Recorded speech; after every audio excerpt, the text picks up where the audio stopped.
ये कहानी है 1938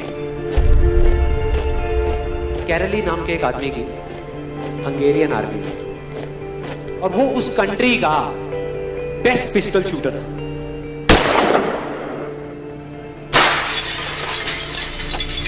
जितनी भी नेशनल चैंपियनशिप्स हुई थी उस कंट्री में, उसको वो जीत चुका था। और सबको ऑलमोस्ट कंफर्म था कि 1940s में जो ओलंपिक्स होने वाले हैं उसमें गोल्ड मेडल केरली को ही मिलेगा। और उसने सालों से ट्रेनिंग करी थी। उसका एक ही सपना था, एक ही फोकस था कि मुझे अपने इस हाथ को दुनिया का बेस्ट शूटिंग हैंड बनाना है, बेस्ट बनाना है, बेस्ट बनाना है। और वो कामयाब हो गया, उसने बना लिया बेस्ट शूटिंग हैंड। सिर्फ 2 साल का फर्क था। 1938 में एक आर्मी का ट्रेनिंग कैंप चल रहा था। क्योंकि वो आर्मी में था तो एक एक्सीडेंट हो गया। उसके उसी हाथ में जिससे उसने गोल्ड मेडल जीतना था, उसमें एक हैंड ग्रेनेड फट गया और वो हाथ चला गया।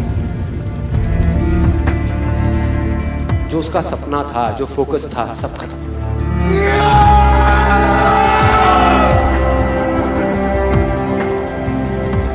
उसके पास 2 रास्ते थे। एक तो ये कि वो बाकी की पूरी जिंदगी रोता रहे और कहीं जा करके छुप जाए, या अपना जो गोल था जिस पे उसने फोकस किया हुआ था उसको पकड़ करके रखे।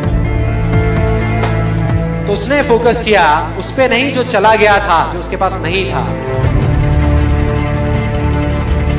उसने फोकस किया उस पे जो उसके पास था।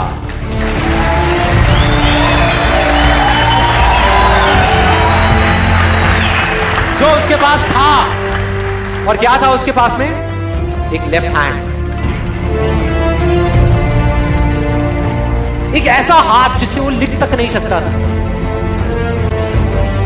1 महीने तक उसका हॉस्पिटल में इलाज चला इस हाथ के लिए, और सही 1 महीने बाद अपनी ट्रेनिंग शुरू करती इस हाथ के लिए।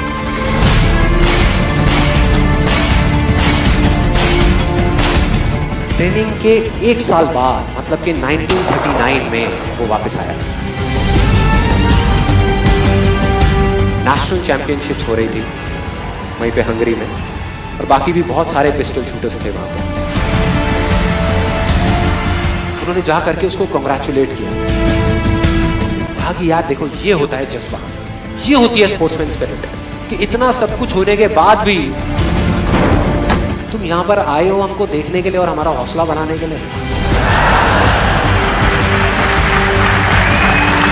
किसी को नहीं पता था कि वो 1 साल से अपनी ट्रेनिंग कर रहा था लेफ्ट हैंड की। और उसने जवाब दिया, मैं यहां पर तुम्हारा हौसला बढ़ाने नहीं आया, तुम्हारे साथ कॉम्पीट करने आया हूं, तुमसे लड़ने आया हूं, तैयार हो जाओ। और कंपटीशन हुआ। बाकी सब वहां पर जितने भी लोग थे वो कॉम्पीट कर रहे थे अपने बेस्ट हैंड से। ये कॉम्पीट कर रहा था अपने ओनली हैंड से, ओनली हैंड से। कौन जीता? The man with the only hand, Karoly जीत गया। लेकिन वो यहां नहीं रुका। उसका गोल क्लियर था कि मुझे इस हाथ को इस कंट्री का नहीं, इस पूरी दुनिया का बेस्ट शूटिंग हैंड बनाना है। उसने अपना सारा फोकस उठा करके डाला 1940 पे, जब ओलंपिक्स होने वाले थे।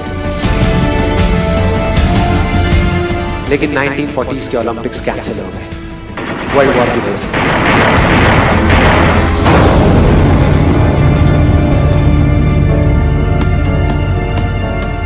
उसने अपना सारा फोकस उठा करके कहां डाल दिया? 1944 में जो ओलंपिक्स होने वाले थे उसके ऊपर। 1944 में जो ओलंपिक्स होने वाले थे वो भी कैंसिल हो गए वर्ल्ड वॉर की वजह से। फिर से कैंसिल।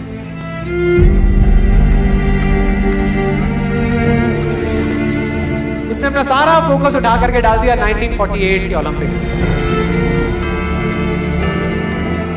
1938 में उसकी एज थी 28 साल। 1948 में उसकी एज हो चुकी थी 38 इयर्स। और जो यंगर जो प्लेयर्स आते हैं निकल करके, उनसे कॉम्पीट करना मुश्किल होता चला जाता है। लेकिन मुश्किल नाम का ये वर्ड था ही नहीं उसकी डिक्शनरी में। वो गया,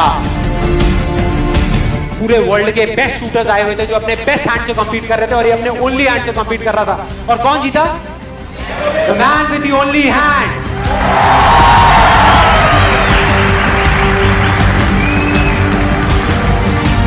लेकिन वो तब भी नहीं रुका। 1952 ओलंपिक्स, दोबारा कॉम्पीट किया उसने, और इस बार गोल्ड मेडल कौन जीता? गैरल लीड। 4 साल बाद दोबारा से, और पूरी की पूरी हिस्ट्री को बदल करके रख दिया ओलंपिक्स। इस पर्टिकुलर कंपटीशन में उससे पहले किसी भी एथलीट ने लगातार 2 गोल्ड मेडल्स नहीं जीते।